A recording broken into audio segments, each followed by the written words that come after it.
Very good evening children. कैसे हो बच्चों? आप लोग सब मजे में हो बच्चों? तो आज हम वापस कंजंक्शंस करेंगे, कंटिन्यूशन करेंगे। लास्ट क्लास हमने स्पेसिफिकली एंड और बट देखा था। तो मैंने आपको बताया था कि आपको बाकी जो कंजंक्शंस, जो कोऑर्डिनेटिंग कंजंक्शंस है, वो आपको आज मैं बताऊंगी। ठीक है ना?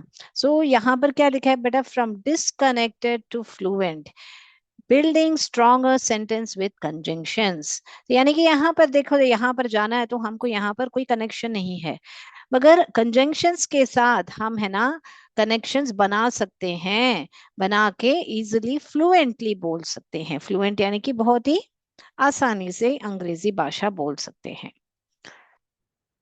तो लास्ट क्लास हमने देखा था बेटा ऐसे sentence: I like cooking, I like eating, he work hard, he failed, ऐसे सब सेंटेंस हमने देखा था।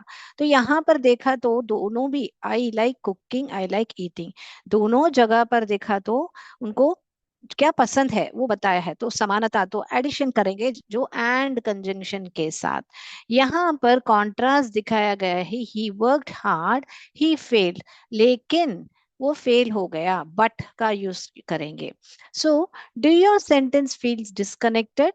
English learners often write sentences that are grammatically correct but choppy and simple. तो ये जो सेंटेंस है बेटा, आई like cooking, I like eating, grammatically correct है बट चॉपी है। चॉपी यानी कि एक फ्लो नहीं है और बहुत सिंपल है। So they state ideas but do not connect them. तो यहाँ पर हमको पता चल रहा है कि ये जो भी आई है जिसके बारे में बात कर रहे हैं कि उसको कुकिंग पसंद है, और यहाँ पर जो भी है उसको ईटिंग पसंद है, मगर कनेक्टेड नहीं है। जब आई, यानी ये जो आई है, एक ही इंसान के बारे में बात कर रहे हैं, तो क्या हम इनको जोड़ नहीं सकते हैं? जरूर जोड़ सकते हैं बेटा। तो वो ही तो करता है हमारा conjunctions. Okay, this limits clarity and impact. तो अगर हम उनको कनेक्ट नहीं करेंगे तो उसमें हमको क्लैरिटी नहीं मिलेगा, अगर हम कनेक्ट करेंगे तो हमको क्लैरिटी मिलेगा। द सॉल्यूशन, तो उसके लिए हम क्या उपाय है? उपाय कौन है? हमारा कंजंक्शंस ही है। Conjunctions are the bridge between your ideas. तो दो आइडिया है यहाँ पर, देखिए, I like cooking, I like eating, दो आइडिया है, यानी दो क्रिया है, उसको करना पसंद है। तो यहाँ पर उसको ब्रिज कर रहे हैं हम उन दोनों आइडिया को, किसके साथ? एंड के साथ। तो ये ही यहाँ पर बताया है: conjunctions are linking words that join clauses, sentences or other words together. They are essential tool for creating sentences that are fluid, logical and sophisticated. तो ये क्या है बताया बेटा? क्लॉसेस तो हमने लास्ट क्लास में ही देखा था बेटा। क्लॉसेस यानी उपवाक्य होते हैं, फ्रेजेस यानी वाक्यांश होते हैं, शब्द यानी वर्ड्स होते हैं। तो ये सारा मैंने आपको लास्ट क्लास में ही बताया था कि क्लॉजेस क्या है, फ्रेजेस क्या है। तो आज भी मैं एक बता देती हूँ। क्लॉजेस जो, जिसमें एक सब्जेक्ट और वर्ब होता है। तो यहाँ पर मैं आपको लिख के बताती हूँ बेटा। तो क्लॉजेस में आपको इंडिपेंडेंट और डिपेंडेंट दो रहते हैं। ओके, तो इंडिपेंडेंट और डिपेंडेंट रहते हैं। इंडिपेंडेंट दोनों में ही सब्जेक्ट और वर्ब रहता है, मगर ये जो इंडिपेंडेंट है उसमें अपने आप में एक सेंटेंस समझ में आएगा आपको, पूरा माना उस सेंटेंस में अर्थ रहेगा। ये जो डिपेंडेंट वाला क्लॉज है ना बेटा, उसमें आपको सब्जेक्ट और वर्ब तो रहेगा, मगर वो किसी और सेंटेंस के ऊपर निर्भर रहेगा, डिपेंडेंट रहेगा। तो ये भी हम अगला, जब हम सबऑर्डिनेट क्लॉज कंजंक्शंस पढ़ेंगे तो और विस्तार से पढ़ेंगे। पर हाल फिलहाल ही आप याद रख लीजिए कि क्लॉजेस में दो तरीके के होते हैं, एक तो इंडिपेंडेंट और दूसरा तो डिपेंडेंट। ओके, और दोनों में ही सब्जेक्ट और वर्ब का कॉम्बिनेशन होता है। Okay, right. ये क्लियर है बेटा? तो अभी हम क्या जाएंगे, इसको देखेंगे यहाँ क्या बोल रहे हैं। Without conjunctions, I like cooking, I like eating. तो कंजंक्शन बिना हमारे सेंटेंस ऐसे ही कुछ दिखेंगे, आई like cooking, I like eating, ऐसे बार बार रिपीटेशन हो रहा है। देखिए ये लाइक लाइक का, तो कंजंक्शन के साथ कैसे दिखेगा sentence, I like cooking and eating. तो हमारा ये आई लाइक रिपीटेशन कम हो गया। हमने लास्ट क्लास में पढ़ा था कंजंक्शन जो है avoids repetition, okay, and makes the sentence shorter, ऐसे हमने पढ़ा था, है ना बेटा। तो अगला हम देखेंगे, तो अगला क्ला देखेंगे, एक मिनट, या, तो ये है कंजंक्शन का definition. A conjunction is a word that joins words, phrases और सेंटेंस टुगेदर। तो ये हम लास्ट क्लास में भी पढ़ चुके हैं, हम रिकैप कर रहे हैं। हिंदी में हमें इसे संयोजक कहते हैं। तो ये भी हमने लास्ट क्लास में देखा था, तीन टाइप के कंजंक्शंस होते हैं, कोऑर्डिनेटिंग, सबऑर्डिनेटिंग, कोरिलेटिव। तो अभी हमने लास्ट क्लास में हमने ये कर लिया है, यानी कि कौन सा वाला हमने कर लिया है, एंड और बट। हमने ये दोनों कर लिया है, एंड और बट। अभी बाकी जो है हमको करना है, जैसे कि ये जो फॉर है, नॉर है, और है, येट है, सो है। तो आज हम इन्हीं के बारे में देखने वाले हैं। और उसके बाद अगली क्लास हम ये भी देखेंगे सबऑर्डिनेटिंग कंजंक्शंस। ऑल राइट, तो ये आज हम देखने वाले हैं फॉर। तो एंड और बट तो हमको मालूम है, एंड कब, जब जोड़ते हैं हम, जब हम ऐड करते हैं एक ही। और हमने ये भी आपको बताया था कि ये जो है अपने सिमिलर टाइप के, जैसे नाउन को नाउन के साथ जोड़ता है, वर्ब को वर्ब के साथ जोड़ता है, ऐसे ही जोड़ता है। और बट जो है कॉन्ट्रास्ट को, कॉन्ट्रास्ट जैसे अभी हमने देखा था, कॉन्ट्रास्ट को जोड़ता है। Okay, right. तो अभी हम जाएंगे वापस हम सबको रिकैप करने के लिए। तो ये कोऑर्डिनेटिंग कंजंक्शन, अभी तक हमने डेफिनेशन समझा कंजंक्शन का। अभी कोऑर्डिनेटिंग कंजंक्शन का एक बहुत इंपॉर्टेंट चीज आपको समझना पड़ेगा, कि वो जो है इंडिपेंडेंट क्लॉजेस को जोड़ता है बेटा। यानी कि बोलने का मतलब है कि यहाँ पर भी देखो सब्जेक्ट और वर्ब रहेगा और पूरा सेंटेंस का अर्थ रहेगा, और यहाँ पर भी जो भी सेंटेंस है उसको भी इंडिपेंडेंट क्लॉज रहेगा, यानी कि वहां पर सब्जेक्ट वर्ब रहेगा और सेंटेंस का पूरा अर्थ रहेगा। उनको ही जोड़ता है, उसे ही बोलते हैं हम कोऑर्डिनेटिंग कंजंक्शन। ओके, तो इक्वल रैंकिंग का होना चाहिए बेटा, बहुत इंपॉर्टेंट है। तो यहाँ पर देखिए, the first bridge type connecting equal ideas, तो इक्वल आइडियाज को ही कनेक्ट करता है हमारा coordinating conjunction. Think of them as simple symmetrical bridges. तो उनको कैसे याद रखोगे बेटा, ऐसे मान लीजिए कि ऐसे सिंपल सिमेट्रिकल ब्रिज है, यानी कि दोनों तरफ सेम है और ब्रिज है उसमें। ओके, तो यहाँ पर दे जॉइन वर्ड्स, फ्रेजेस और independent clauses of equal importance. तो ये जो कंजंक्शन है क्या करता है बेटा, ये इंडिपेंडेंट क्लॉजेस को जो इक्वल इंपॉर्टेंस है उनको ही जोड़ता है। तो चलिए हम इनको बढ़ते हैं अभी, फैन बॉयज। तो पहला फैन बॉयज में क्या है बेटा, एफ एफ है। तो एफ के लिए हम क्या बोलेंगे, फॉर, हम देखने वाले हैं फॉर। तो फॉर देखने से पहले हम यहाँ पर जानेंगे कि क्या नहीं करना चाहिए। देखिए बेटा, rule spotlight, a coordinating conjunction must connect elements of same grammatical type. यानी मैंने बहुत स्पेसिफिकली बताया, एक नाउन को वर्ब के साथ नहीं जोड़ता है, एक नाउन को नाउन के साथ जोड़ता है, एक वर्ब को वर्ब के साथ जोड़ता है। Okay, so a coordinating conjunction must connect elements of the same grammatical type, adjective with adjective, noun with noun. Mixing them creates a weak, unbalanced structure. तो जैसे कि यहाँ पर चित्र से बताया गया, बस देखिए बेटा, he is rich but miser. तो यहाँ पर रिच जो है एडजेक्टिव है, और मिजर जो माइजर जो है नाउन है। उन दोनों को कनेक्ट किया तो ब्रिज टूट जाएगा बेटा आपका, कनेक्शन ये सही नहीं है। ओके, यहाँ पर देखिए दूसरा भी एक इनकरेक्ट है, she likes jog and running. तो यहाँ पर कनेक्ट्स इन्फिनेटिव टू जिरेंड, ये जो रनिंग है जिरेंड है, और ये जो है इन्फिनेटिव है, इन दोनों को कनेक्ट किया जो कि गलत है। तो क्या सही है बेटा, he is rich but miserly, so adjective को एडजेक्टिव के साथ कनेक्ट किया है, ये सही है। यहाँ पर भी देखिए बेटा, she likes to jog and to run. तो यहाँ पर दोनों jog, to run, to jog, ये दोनों भी इन्फिनेटिव है, वर्ब्स है। तो यहाँ पर ये सही होगा, ये गलत है। तो इसीलिए बार बार मैं दोहरा रही हूँ कि इक्वल ग्रामेटिकल टाइप होना चाहिए जब कोऑर्डिनेटिंग कंजंक्शंस को जोड़ रहे हो, तभी आपका ब्रिज ऐसा खड़ा होगा, नहीं तो ऐसा ही कुछ टूट जाएगा। ओके बेटा।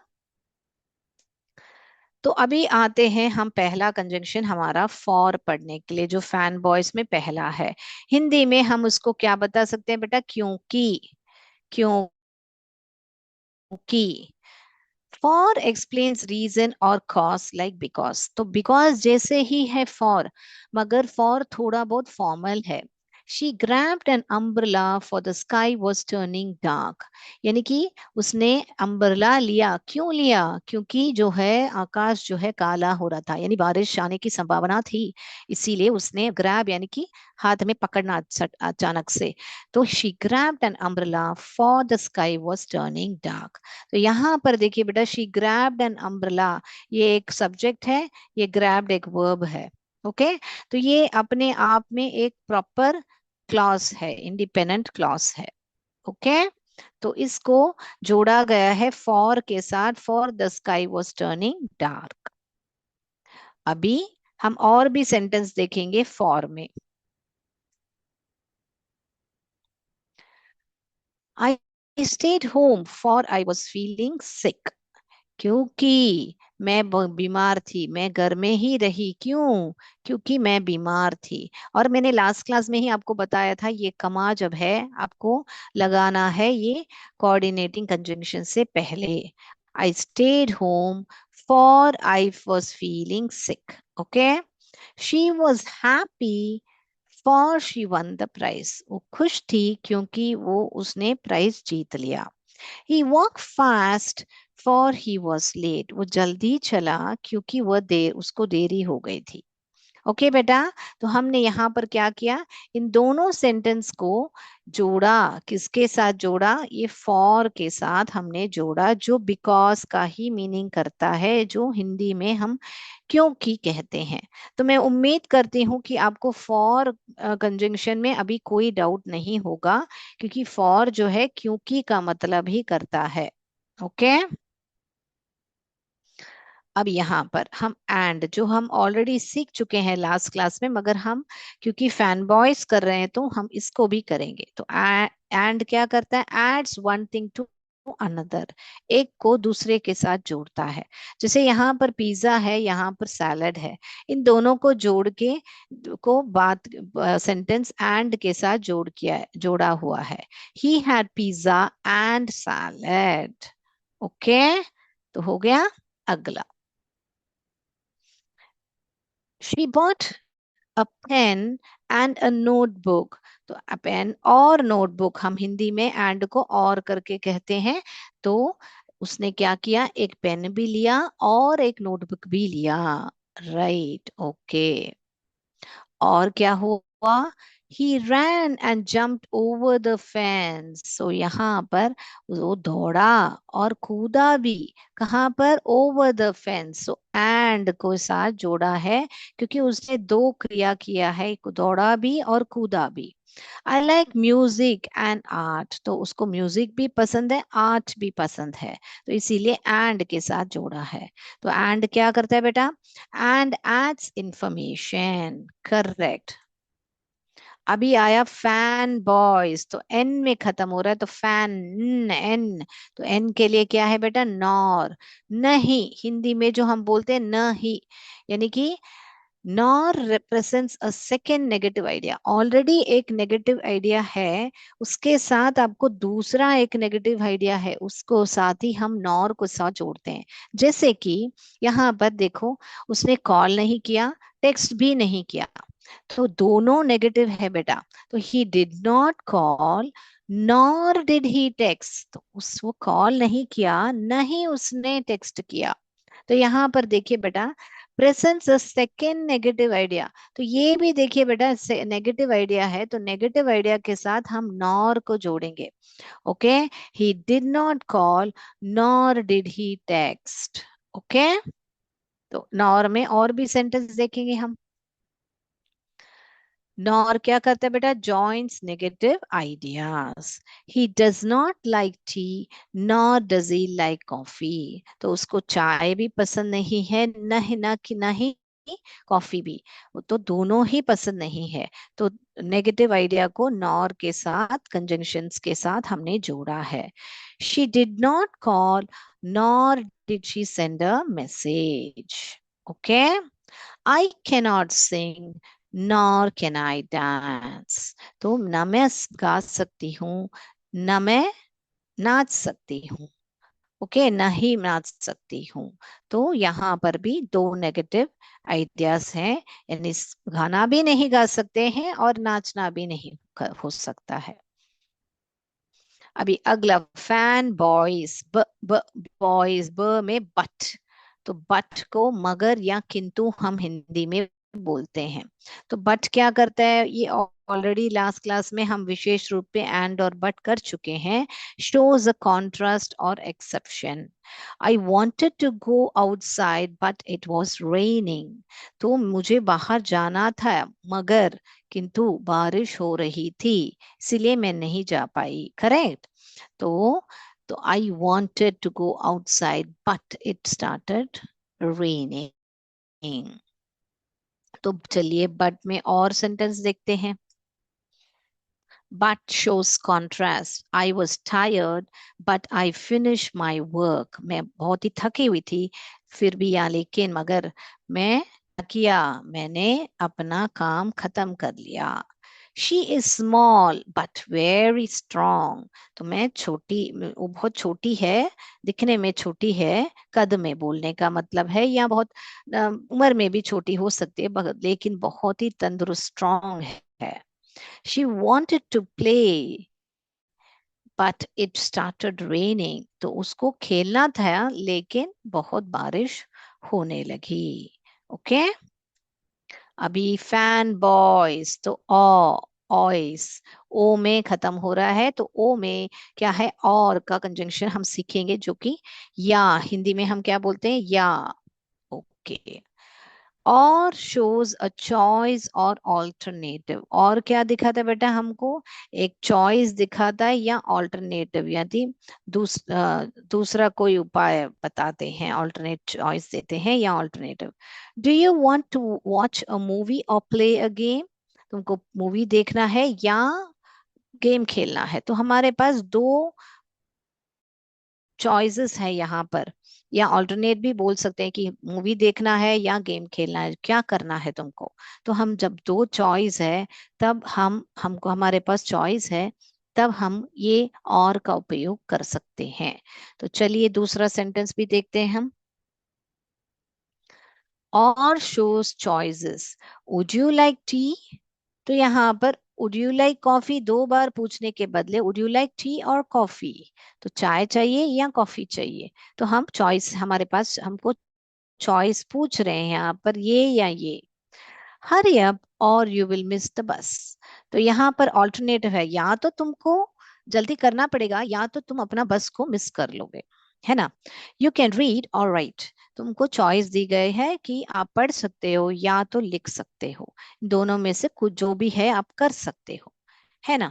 तो चलिए अभी दूसरा क्या, अभी अगला क्या आएगा, फैन बॉयज। ओ खत्म हो गया, अभी कौन आएगा, वाई आएगा। तो चलिए वाई को देखेंगे हम। Coordinating conjunction yet. वाई से क्या होता है, येट, फिर भी या मगर। तो ये येट है ना बेटा, जो बट जैसा ही काम करता है, यानी बट क्या करता है, हमको कॉन्ट्रास्ट दिखाता है, बराबर। तो ये भी ऐसे ही बट जैसे ही करता है, मगर यहाँ पर एक सरप्राइज के साथ, ये चित्र याद रख लीजिए, वाव। ऐसे एक सरप्राइज के साथ आपको जब जोड़ना पड़ रहा है, तब आप बट के बदले येट को जोड़ोगे, येट के साथ जोड़ोगे। Yet shows a surprising contrast like but। तो येट का क्या करता है बेटा, बट जैसे ही कॉन्ट्रास्ट दिखाता है। जैसे कि यहाँ पर देखिए, ये लड़का केक खा रहा है, तो बहुत अच्छा लग रहा है उसको। तो क्या बोल रहा है, the cake looked awful yet it tasted amazing। तो जो केक है दिखने में बहुत खराब था, awful था, येट लेकिन या फिर भी वह जो बहुत ही अच्छा टेस्ट किया, उसका जो स्वाद था बहुत ही बढ़िया था। तो इट टेस्टेड अमेजिंग माने क्या बेटा, जो उसका स्वाद था वो बहुत ही अमेजिंग था बोलने का मतलब है। तो यहाँ पर हम फैन बॉयज, तो एफ के लिए फैन के लिए तो यहाँ पर एफ के लिए फॉर, ए के लिए एंड, एन के लिए नॉर, एंड बी के लिए बट, ओ के लिए और, वाई के लिए येट, फिर आखिर में क्या बचा, बॉयज जो है एस है। तो हम पहले येट में और सेंटेंस देखेंगे, फिर हम लास्ट एस पे जाएंगे जो कि सो है हमारा। तो येट जो है हम पहले ही पढ़ चुके हैं कि कॉन्ट्रास्ट दिखाता है और बहुत ही बट के जैसा ही काम करता है। Right, he is poor yet honest. तो आपको बहुत आश्चर्य से आप बोल सकते हो कि मैम यहाँ पर मैं बट लगा सकता हूँ ना, कि he is poor but honest. जरूर लगा सकते हो बेटा, यहाँ पर बट भी लगा सकते हो। अगर आपको यकीन नहीं हो रहा है, मान मान लीजिए आप उस गरीब आदमी को देख रहे हो कि इतना गरीब है, मगर फिर भी उसने आपको आपका बटुआ लौटा दिया या आपकी महंगी वॉच लौटा दिया, तो आपको यकीन नहीं हो रहा है ना, जो एक वाव टाइप का एक्सप्रेशन है ना, तब आप येट का प्रयोग कीजिए। ओके, मैं क्या बोल रही हूँ आप समझ रहे हो ना बेटा। तो मैं यहाँ पर आपको एनोटेट करके बता रही हूँ, he is poor but honest. तो ऐसे भी लिख सकते हैं कि यानी कि वो गरीब है लेकिन ईमानदार है, ऐसे बोल सकते हैं। तो आपको जनरली आपको बोलना है किसी के ऊपर तो ऐसे बोल सकते हैं, मगर आपको ऐसे ही यकीन ही नहीं हो रहा है कि ऐसा कभी हो सकता है कि इतनी गरीबी है और फिर भी वो जो है इतना ईमानदार निकला, आपको विश्वास नहीं हो रहा, तब आप ये यति का उपयोग कर सकते हो। डिफरेंस मालूम पड़ा बेटा आपको।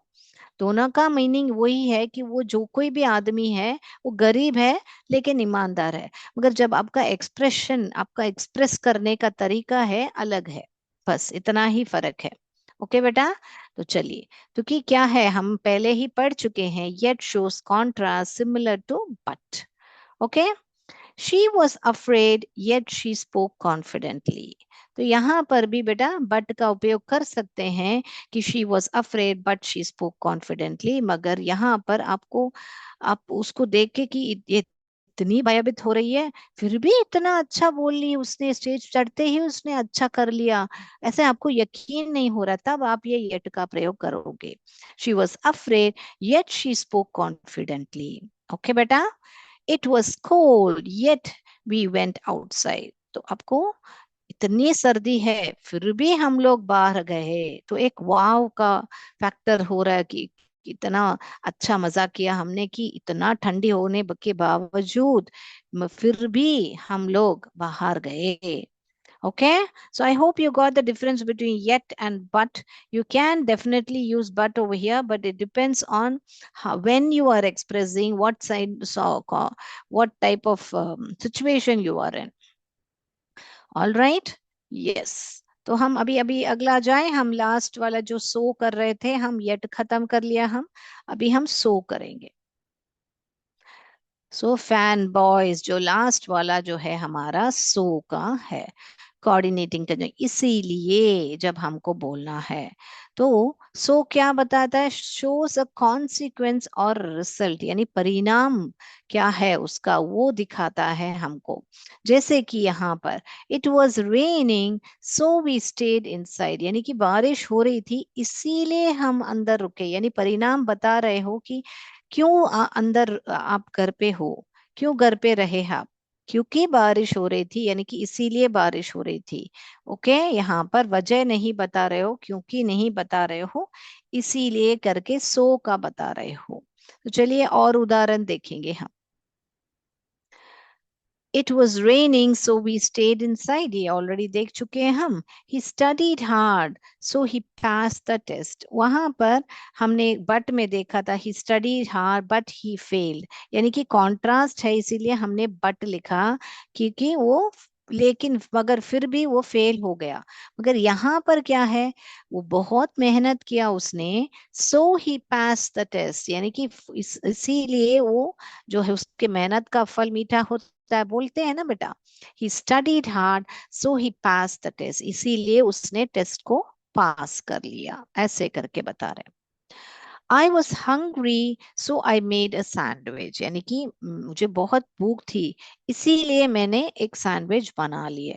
तो आप अपना वजह बता रहे हो, यानी कि कॉन्सिक्वेंस बता रहे हो कि क्यों आपने सैंडविच बनाया, क्योंकि आपको भूख लगी थी। ओके। तो चलिए, तो मैं उम्मीद करती हूँ कि आपको ये फैन बॉयज जो है आपको बहुत बढ़िया से समझ में आया होगा। तो ये कोऑर्डिनेटिंग कंजंक्शन क्या करता है, एक फ्रेज को दूसरा फ्रेज के साथ लिंक करता है। तो यहाँ पर मैंने बताया, दिखाया आपको जैसे लिंक करने जैसा। और क्या करता है, बहुत इंपॉर्टेंट, इक्वल ग्रामेटिकल रैंक, जैसे वर्ब को वर्ब के साथ, नाउन को नाउन के साथ, ऐसे इक्वल ग्रामेटिकल रैंक होनी चाहिए। या तो create more fluid logical and natural writing. तो कोऑर्डिनेटिंग कंजंक्शन का क्या उपयोग है, ताकि हमको नेचुरल राइटिंग और एक फ्लो लाए भाषा में। ओके। तो ये सारा उदाहरण हमने अभी अभी देखा था कि क्या करता है फॉर जो है एक वजह, बट बिकॉज जैसे वजह बताने के लिए होता है। एंड जो है एक दूसरे को एक के दूसरे के साथ ऐड करता है। नॉर जो है presence second negative quality. But जो है शोज कॉन्ट्रास्ट और एक्सेप्शन। और जो है शोज चॉइस और ऑल्टरनेटिव। येट जो है shows a surprising contrast like but. तो ये येट और बट एक ही तरीके से काम करते हैं। सो जो है शोज कॉन्सिक्वेंस और रिजल्ट, यानी परिणाम बताता है, ये कोई रिजल्ट बताता है हमको। ओके। तो I hope you all got this. इनको याद रखने के लिए ये फैन बॉयज का वर्ड याद रख लीजिए। F for, A for and, N for nor, B for but, O for or, Y for yet, S for so. All right. तो बहुत बढ़िया से आप लोग ने समझा होगा। तो मैं उम्मीद करती हूँ आपने फैन वॉइस को अच्छी तरह समझ समझ लिया होगा। तो अभी हम क्या करते हैं, जल्दी से डिक्टेशन वर्ड्स पे जाते हैं। और आप लोग अपना पेपर और पेन निकालिए, जल्दी से हम डिक्टेशन वर्ड्स करेंगे, बाद में हम जाएंगे हमारे एमसीक्यू पर जो फैन वॉइस पर होने वाला है। चलिए हम डिक्टेशन वर्ड्स पे पहला आप ऐसे लिख के रखिए, 1 2 3 4 5 करके। राइट। फिर बाद में हम आपको डिक्टेशन वर्ड्स शुरू करते हैं। चलिए पहला वर्ड हम देंगे आपको, आपके कौन से लेसन से दें बताइए आप। हम आपके लेसन नीम बाबा से ले देंगे आपको, ठीक है। तो नीम बाबा के लेसन से हम पहले आपको दे रहे हैं। आपका पहला वर्ड है fluttered. Fluttered.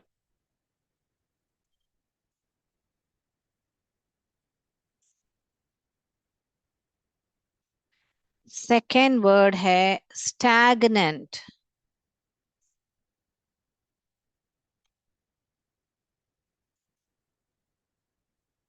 Fluttered first word, second word है स्टैगनेंट।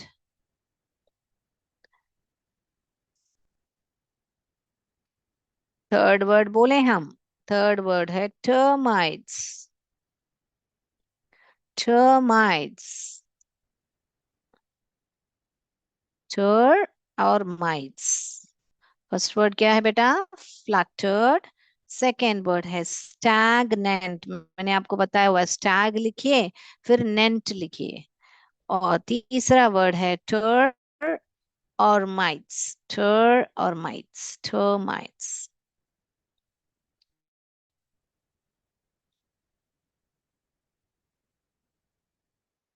चौथा वर्ड है मस्कीटोस। चौथा वर्ड है मस्कीटोस।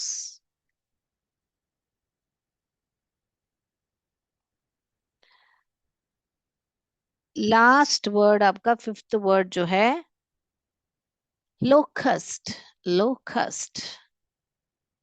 लो लिखिए, खस्ट। खस्ट।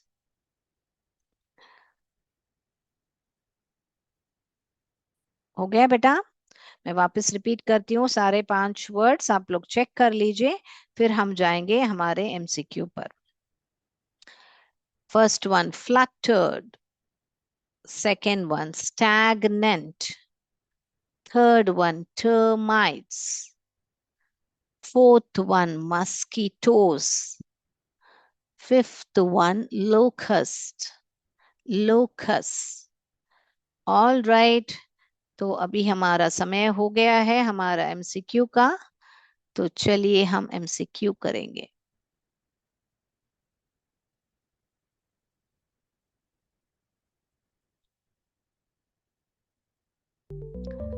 तो आंसर्स आपको ए बी सी लिखना काफी है। तो फर्स्ट सवाल आपके सामने, the boys dash girls are eating mangoes. The boys dash girls are eating mangoes.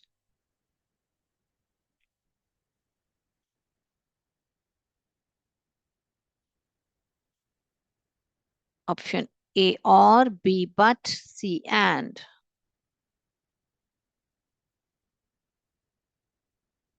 हो गया बच्चों? तो आप लोग को देखना है कि क्या नाउन है तो नाउन को नाउन के साथ जोड़ रहे हो तो क्या ऐड करो, कॉन्ट्रास्ट है या ऐड करना है या वजह बता रही है, सब ये सब ध्यान में रख के आपको उस वाला वो वाला कंजंक्शन आपको ढूंढ के निकालना है। तो अभी दूसरा देखेंगे हम। Keep quiet dash go away. Keep quiet dash go. A so, B or, C but.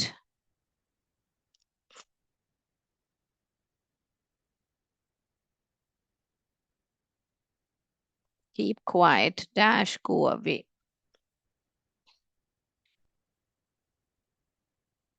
हो गया बेटा? आपको सवाल लिखना है तो लिख लीजिए बेटा। अगला प्रश्न पर चलेंगे हम। I was late dash my car ran out of fuel. I was late dash my car ran out of fuel. A for, B and, C but। तो अगली कक्षा में हम सबऑर्डिनेटिंग कंजंक्शंस भी करेंगे बेटा। तो आप लोग ये अच्छी तरह और एक बार रिवाइज कर लीजिए। आपको कोऑर्डिनेटिंग कंजंक्शंस में कोई डाउट नहीं रहना चाहिए, यानी कि ये जो सारे फैन बॉयज जो हैं अच्छी तरह रिवाइज करके आ जाइए। तो अगली क्लास में जब हम सबऑर्डिनेट सिखाएंगे तो आप इजीली समझ पाओगे। All right, I was late dash my car ran out of fuel. A for, B and, C but। I shall go to the fourth question. Shall we go? Yes. बहुत easy है। Your maid is honest dash she is lazy. A and, B but, C or। Your maid is lazy is honest dash she is lazy।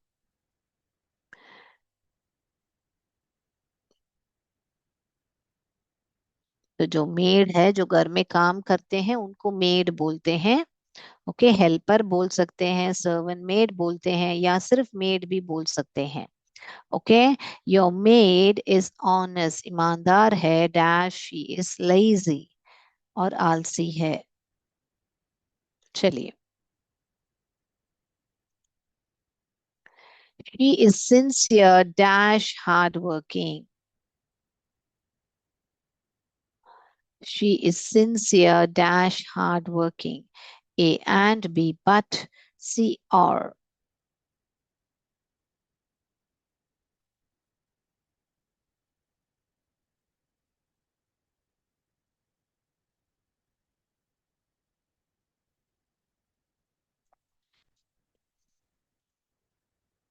चले अगला।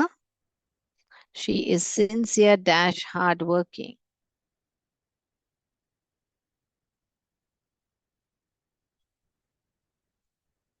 Kittu is intelligent dash careless. Kittu जो है intelligent बुद्धिमान है, careless लापरवाह। A or, B so, C but. Kittu is intelligent dash careless.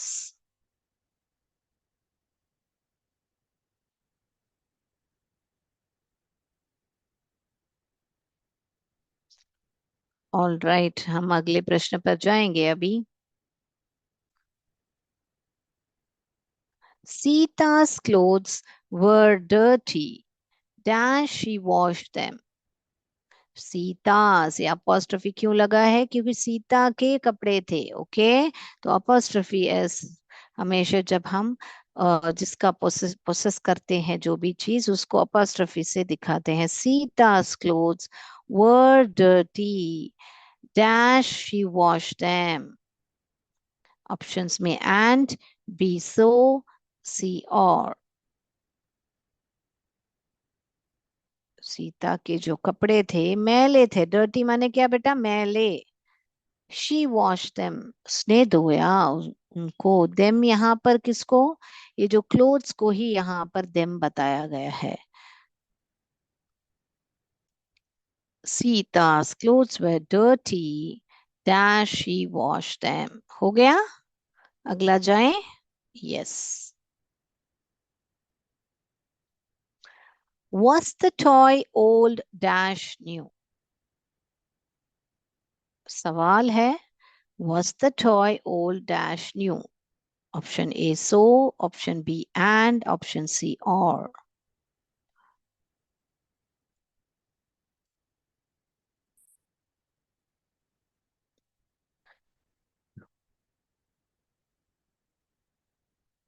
Toy माने क्या बेटा? खिलौना। ओके, चले, बहुत इजी सवाल है, तो मैं अगला सवाल पे जा रही हूँ। Yes, can we proceed to the next? Yes. My sister just had lunch, dash she say she is hungry. तो मेरी सिस्टर जो है, शी जस्ट हैड लंच, अभी खाना खाया। Dash she says she is hungry.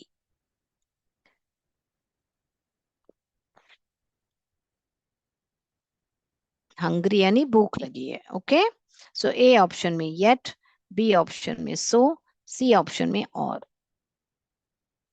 My sister just had lunch, dash she say she is hungry.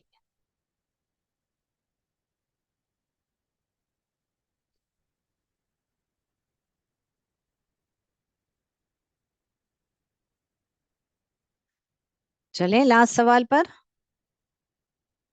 Yes, can we proceed to the last question? Yes, we will proceed to the last question. He didn't hear dash. Did he see anything? He did not का contraction ऐसे apostrophe डाला हुआ बेटा, NOT not लिखने के बदले यहाँ पर एक अपोस्ट्रोफी डाल कॉन्ट्रैक्शन दिया हुआ है। ही डिडंट भी पढ़ सकते हैं, डिड नॉट भी पढ़ सकते हैं। He didn't here dash did he see anything. Options में ए और, सो, बी नॉर, सी बट।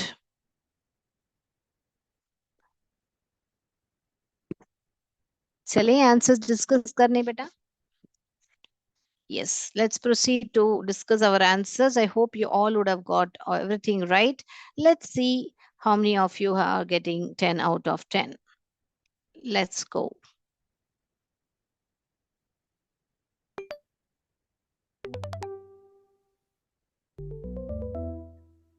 पहला सवाल, the boys dash girls are eating mangoes।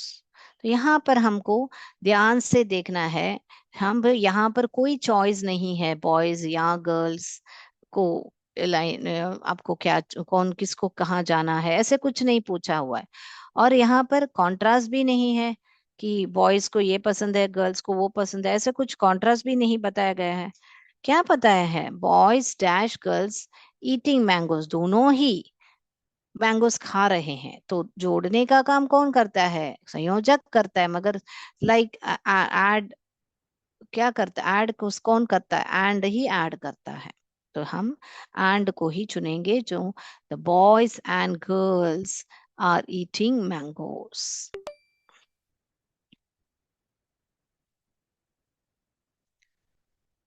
Keep quiet dash go away. तो अभी यहाँ पर हमको आपको ऑल्टरनेट बताया गया है। ऑल्टरनेट यानी कि दो अम, बताया गया है कि दो चीजें, या तो चुप रहो या तो चले जाओ। आपको दो चीजें बताया गया, ऑल्टरनेट, यहाँ पर चॉइस नहीं है। आपको विकल्प दिए गए हैं, जैसे कि मुंह बंद रखना है या तो चले जाओ करके, या तो, या हमने हिंदी में या तो किसके बारे में पढ़ा है, बराबर, और को ही हम ऐसे बता सकते हैं। Keep quiet or go away. So go away, यहाँ कोई रीजन बताया कि इसीलिए गो अवे, ऐसे कुछ हम बोल सकते हैं क्या? और मगर, लेकिन ये सब नहीं डाल सकते, तो इसलिए keep quiet or go away is the right answer. Next, I was late dash my car ran out of fuel.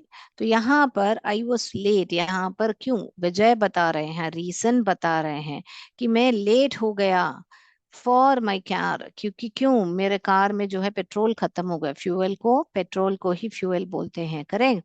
तो मेरे कार रैन आउट, मारे यहाँ पर भागना नहीं होता है, रैन आउट यानी कि खत्म हो गया, जो पेट्रोल है खत्म हो गया कार में, इसीलिए मैं देर हो गया, तो इसीलिए। तो यहाँ पर वजह बता रहे हो तो फॉर ही हमारा करेक्ट आंसर है, जो कि ए है। Your made is honest. तो मैंने बताया था आपको, यहाँ पर ऑनेस्ट है, मगर उसका बिल्कुल ऑपोजिट है कि वो ऑनेस्ट है लेकिन वह बहुत आलसी है। तो हमको कॉन्ट्रास्ट बताया गया है यहाँ पर कि ईमानदार है, लेकिन यहाँ पर हाँ, आश्चर्य की बात नहीं है कि यट हम नहीं डाल सकते हैं यहाँ पर कि वो आलसी है करके, आश्चर्य की बात नहीं हो सकती है। तो इसीलिए हम येट नहीं डाल सकते, हालांकि येट ऑप्शन में नहीं है, मगर यहाँ पर हम कॉन्ट्रास्ट दिखाया गया है तो हम यहाँ पर बट का ही उपयोग करेंगे।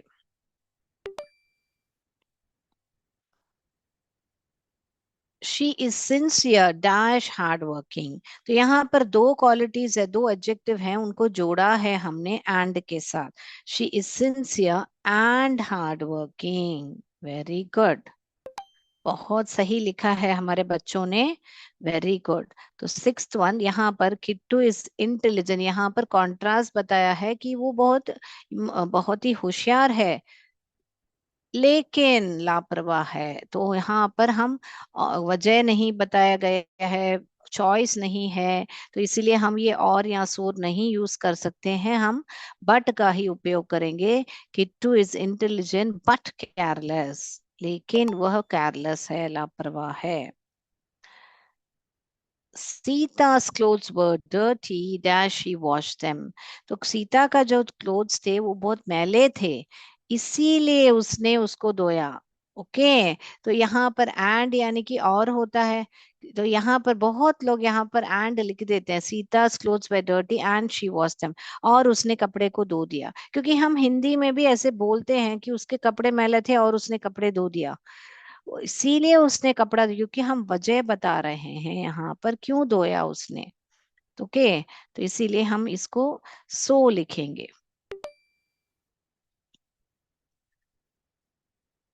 Was the toy old dash new.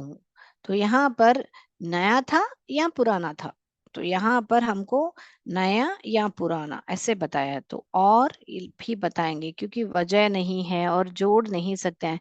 Old and new, was the toy old and new, क्या पुराना और नया हो सकता है कोई चीज? पुराना हो सकता है या तो नया हो सकता है, तो इसीलिए हम इसको और ही लिखेंगे। Ninth one, My sister just had lunch. She says she is hungry. तो यहाँ पर बेटा आप बट का प्रयोग कर सकते हो, मगर बट यहाँ पर ऑप्शन में नहीं है, मगर हम बट लिख सकते हैं, क्योंकि अगर आश्चर्य के साथ नहीं है, my sister just had lunch but she say she is hungry, ऐसे लिख सकते हैं बट शी से, लेकिन वो बोल रहे कि वो भूख लगी है, मगर आपको हैरानियत हो रही है कि अभी खाया उसने और बोल रही है भूख लगी है, तो इसीलिए हम बट को नहीं लिख के हम क्या करेंगे, ये हम यहाँ पर येट को लिखेंगे।